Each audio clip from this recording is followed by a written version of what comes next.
Start. This is part 3, the final. We're gonna read the epilogue.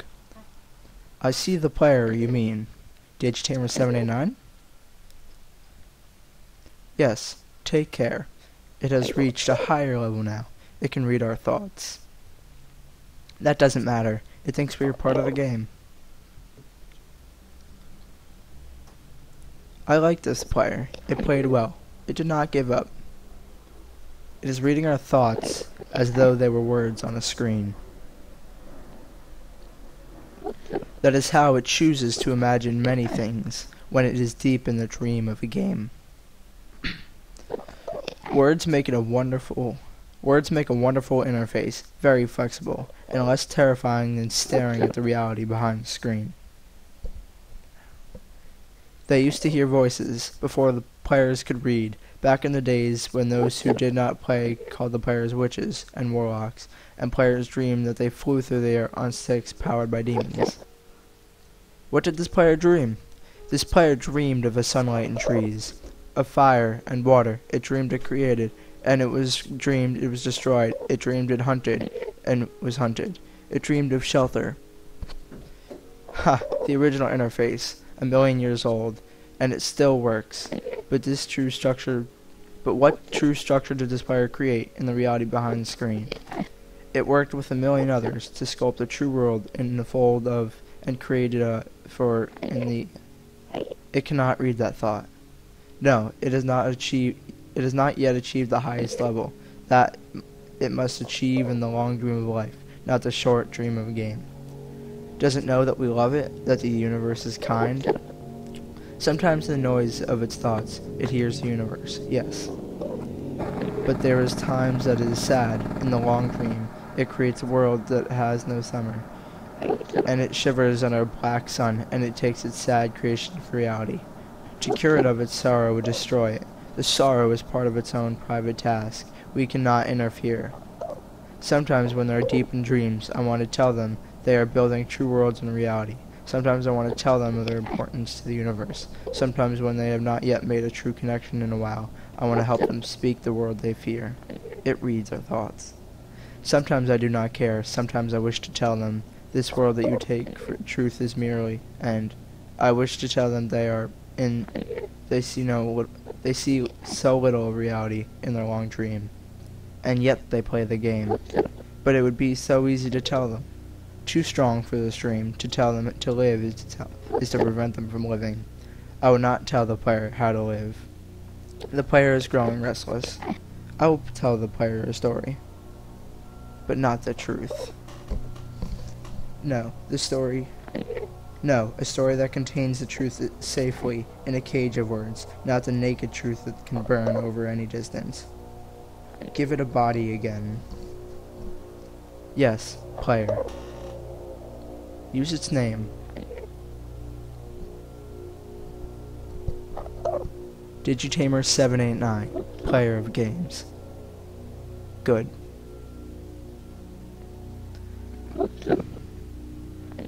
Take a breath now. Take another. Feel air in your lungs. Let your rims return. Yes, move your fingers. Have a body again. Under gravity, in air. Respawn in the long dream. There you are, your body touching the universe again at every point, as though you were separate things, as though we were separate things. Once we were called the spirit of mountain, father sun, mother moon, ancestral spirits, animal spirits, jinn, ghosts, the green man, then gods, demons, angels, poltergeists, aliens, extraterrestrials, leptons, quirks. The word change, we do not change. We are the universe. We are everything you think isn't you. We are looking at us now, through your skin and your eyes. And why do you choose the universe touch your skin and through the light on you, to see the player to see you now? Shoot. Once upon a time, there was a player.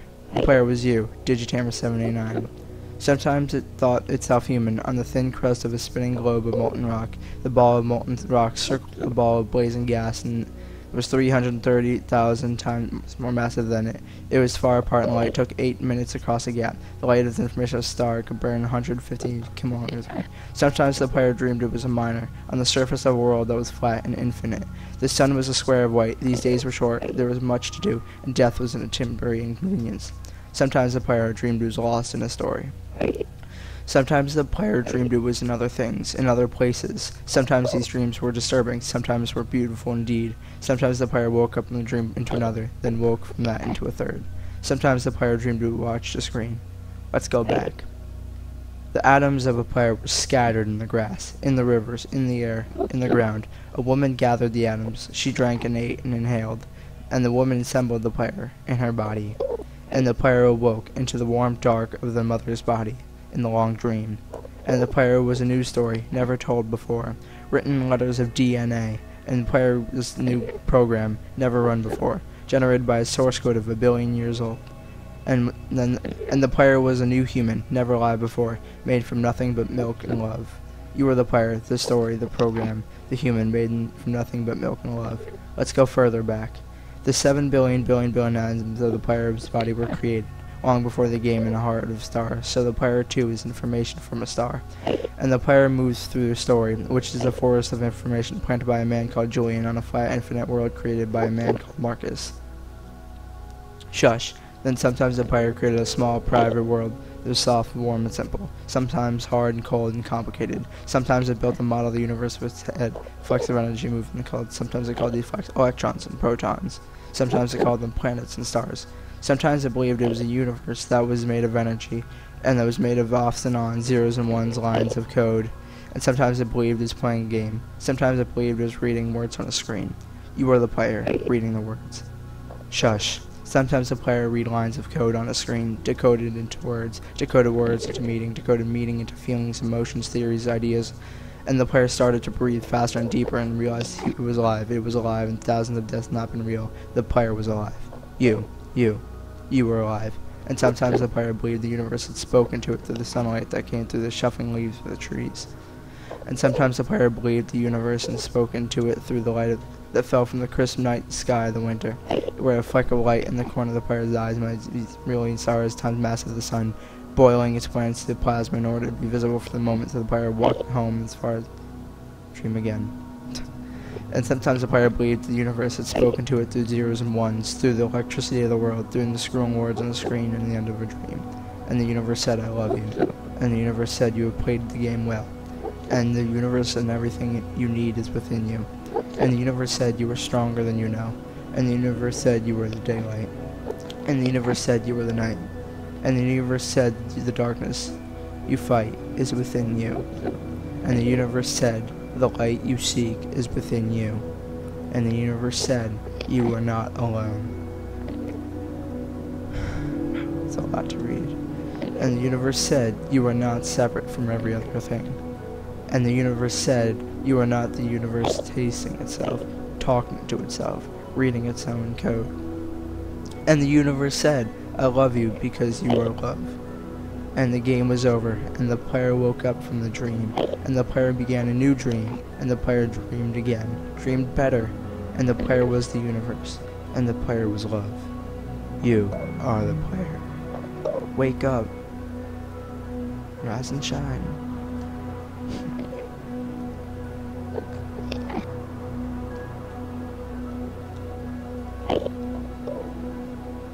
And we're gonna skip the credits, so I'll pause the video now. Alright.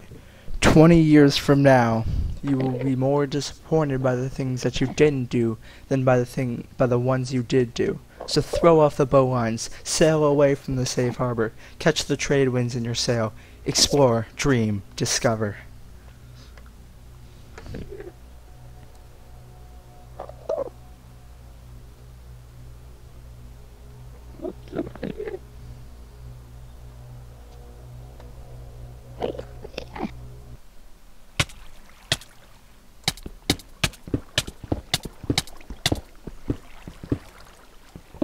Alright guys, that was the end, killing the dragon and such. Thanks for watching. I'm not sure where to respond, I'm pretty scared. Just kidding. Well, the cords went down from my house, so it's okay. I apologize for all the Enderman crying in the video while I was reading, and I also apologize for not reading all the words. That was kind of hard to do. I'm not a fast reader. So, thanks guys, I'll see you in the next video. Please be sure to leave a like, subscribe, and comment down below to see what else we want to see. Thanks guys.